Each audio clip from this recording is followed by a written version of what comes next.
Okay, this video looks at electrophilic addition. Electrophilic addition is the mechanism for all addition reactions. It's called electrophilic because it involves electrophiles.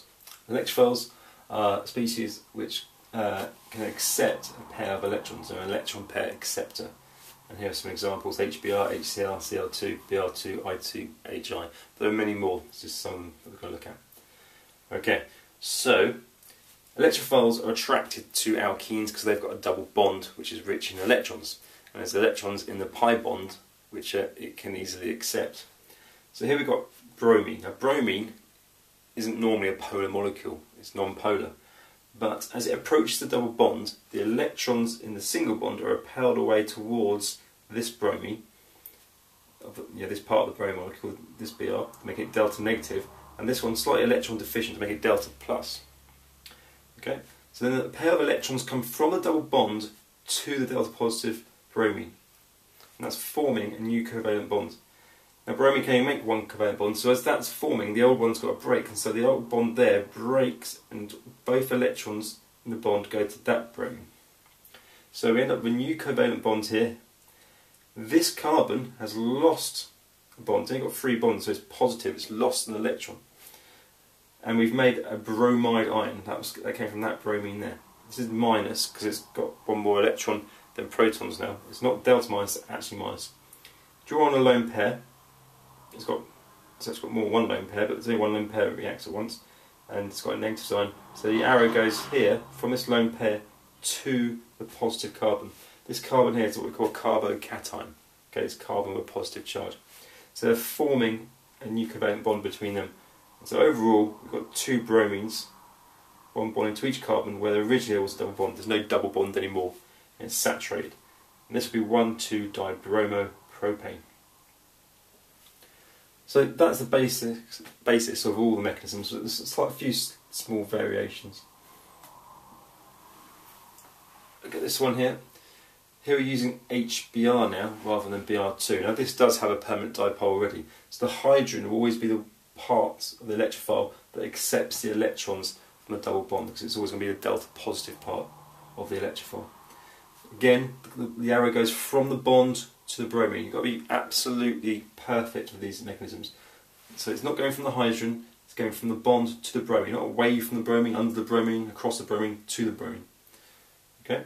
So a new covalent bond has been formed with one of the carbons here, this hydrogen's joined on.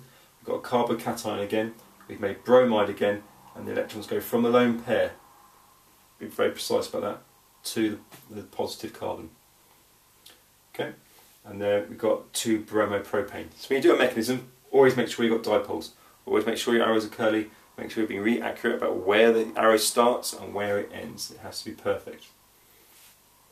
Now in this one, because there's 2 different things being added on here, a hydrogen and a bromine. Here, the hydrogen went to this carbon, the first carbon. Well, there's no reason why it couldn't have gone to the second as well. So there's 2 possibilities. Because this alkene is not symmetrical, we could get 2 different products. And the mechanism is very similar.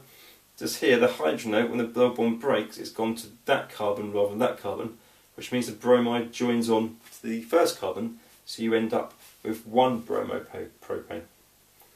So, if you're asked to draw a mechanism, look carefully to what product is, because it might mean that you have to slightly rearrange your mechanism to get the right product. Particularly if you start off with an alkene that's not symmetrical, and you're adding an electrophile which has 2 different things. It didn't matter in the example before with bromine Br2, because you're just going to end up with a bromine on each carbon and a double bond. But when it's HBr or HCl, you're going to end up with a hydrogen on one of the carbons and a bromine on the other.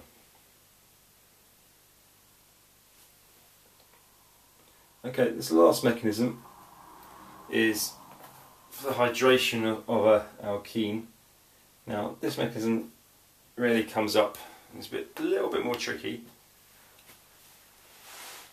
The reason for this is that it involves a catalyst. Now water itself wouldn't particularly be attracted to the double bond, it's not a good electrophile, and that's why when we turn alkenes into alcohols, we use a catalyst like H3PO4 or H2SO4 concentrated, so we've got lots of H+, that's our catalyst. The H+ is a good electrophile.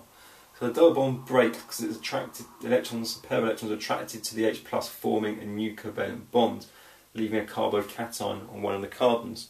The water molecule then, it normally comes in the presence of steam, it's got a lone pair which are attracted to that carbocation. And this oxygen is now positive because it's got 3 bonds. It's made a dative bond to the carbocation. So to get back to neutral, that bond there, one of the hydrogens, not which one, its electrons from the bond go back to the oxygen, and that makes it an OH.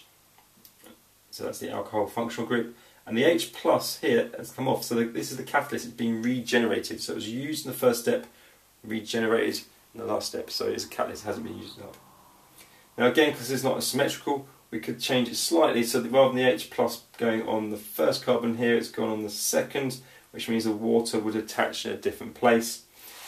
The rest of the mechanism is the same, but we end up with the OH on the first carbon to get propan 1ol rather than propan 2ol, which we saw in the first one.